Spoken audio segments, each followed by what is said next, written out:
আমি আজকে কোথায় গেলাম। সো হ্যালো এভরিওয়ান, আমি অর্পিতা। কেমন আছেন সবাই?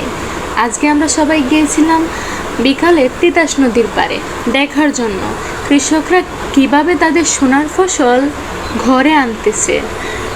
তো দেখতেই পারতেছেন চারদিকে সবাই তাদের ধান কাজ নিয়ে ব্যস্ত। তারপর দেখতে পেলাম এই হাঁসগুলাকে, রাজহাঁস, অনেক ভালো লাগলো। চারদিকটা খুবই খুবই সুন্দর লাগতেছিল। সবাই তাদের ধান নিয়ে ব্যস্ত।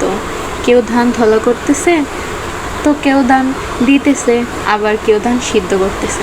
এদিকে আমি নৌকার মধ্যে উঠে গেলাম কয়েকটা ভিডিও বানানোর জন্য, কয়েকটা ছবি তোলার জন্য।